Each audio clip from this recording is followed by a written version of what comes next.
சாய் பக்தர்களுக்கு என் அன்பு வணக்கங்கள். ஓம் சாய்ராம். என் அன்பு குழந்தையே, நீ நேசிக்கும் ஒருவர் உன்னை பற்றி என்ன நினைக்கிறார் என்று உனக்கு தெரியுமா? உன் அப்பா அதை நான் சொல்கின்றேன் கேள். அதற்கு முன்பாக உன்னிடம் நான் ஒன்றை சொல்ல வேண்டும். நீ நேசிக்கின்ற உறவை ஒரு நாளும் காயப்படுத்தாதே. அவர்களை ஒரு நாளும் இழிவுபடுத்தாதே.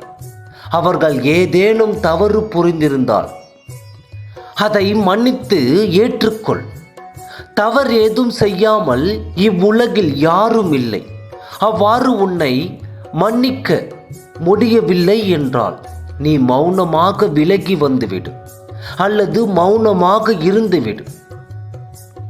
உன் மௌனமே அவர்களுக்கான தண்டனை என்பதை மட்டும் நீ உன் மனதில் வைத்துக்கொள்.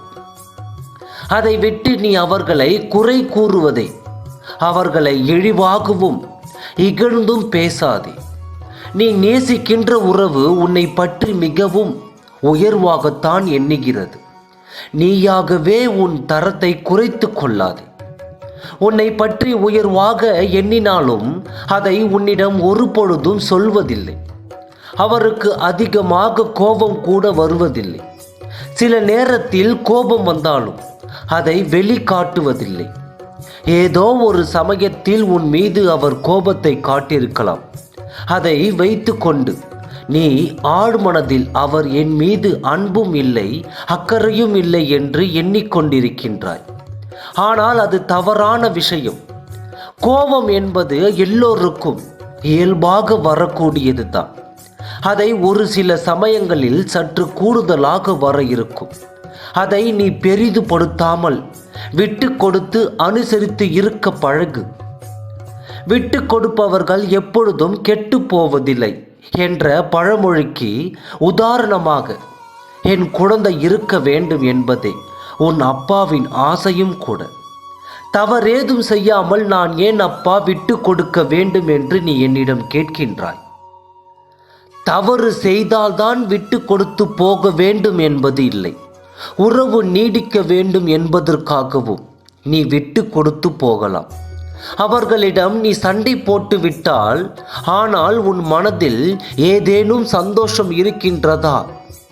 கோபங்களும் சங்கடங்களும் கண்ணீரும் மட்டுமே மிஞ்சி உள்ளது. நீ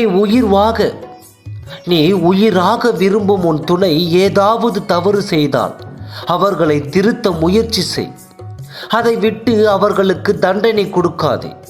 நீ கூறுவது அவர்களுக்கு புரியவில்லை என்றால் அதை விட்டுவிடு. ஒரு நாள் நீ சொன்னதுதான் சரி என்று தெரிய வரும்.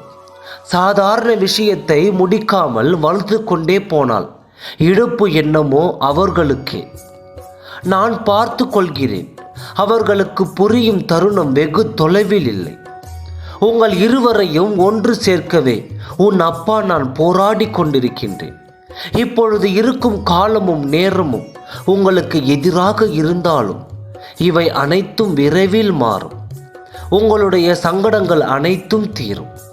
உன்னவர் உன்னை பற்றி உயர்வாகத்தான் எண்ணுகிறாய். அதை புரிந்து கொண்டு நீயும் மகிழ்ச்சியாகவே வாழ வேண்டும். ஓம் சாய்ராம். நன்றி.